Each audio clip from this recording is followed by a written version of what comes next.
It's often the case that it is sufficient when we do an analysis to simply show that we have nickel and titanium in our sample and little else. So that would be enough if someone was just interested to say, do we have a nickel titanium alloy? And to prove that, we might want to add labels to all the peaks that we see here so that we can confirm that really we have nothing other than nickel, titanium and a few little peaks that we can also explain in terms of adventitious material or reoxidation that's occurred before we could measure the sample. So let's add some annotation to the data, because while we have labels here, it's not very aesthetically pleasing on the basis that we've got a lot of photoemission peaks that really aren't relevant to what we're trying to prove. So if we use the annotation dialog window and the peak label property page, we have an ability to add peak labels to each of these photoemission peaks. Now as it stands, we see a list, and that list relates directly to the selection on the periodic table property page of the element library. So because I've got titanium, nickel, carbon, oxygen and argon selected, that's what I see in this list here.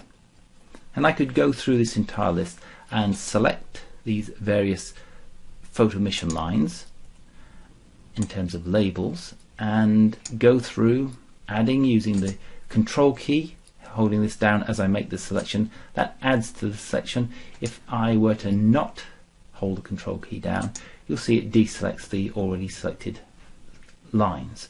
Therefore the control key is very important when we've got a long list to make the selection that we would like. Just to make things a little bit easier, we could do this one at a time. We could decide to choose titanium first, look for the labels of interest, so I select the 2p, the 2s of titanium, let's include the 3s and the 3p. I would also like to make sure that we can see that these are Auger lines and not some other elements that are within the data. So I'll put a label on the titanium Auger line, and once I've made this selection, I then have to make sure that my parameters are correctly set up for what I would like to do.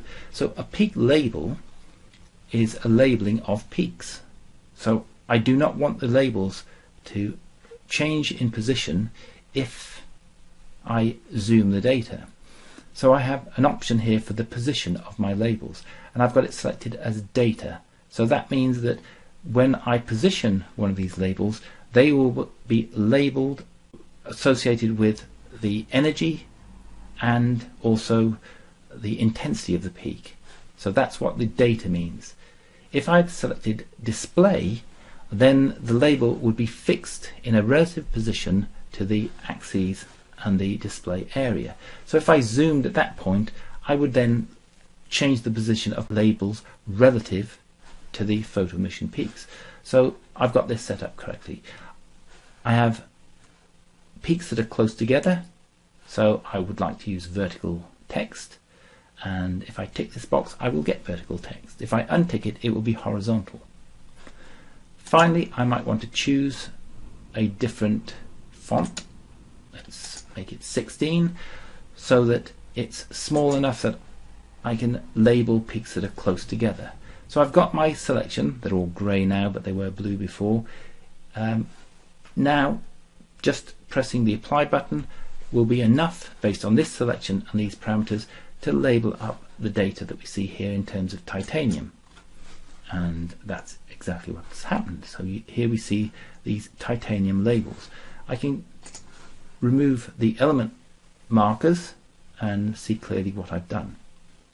So let's do this for nickel, and again click, control key down, and then add to the selection, adding the lines that I would like in my display, again including the Auger.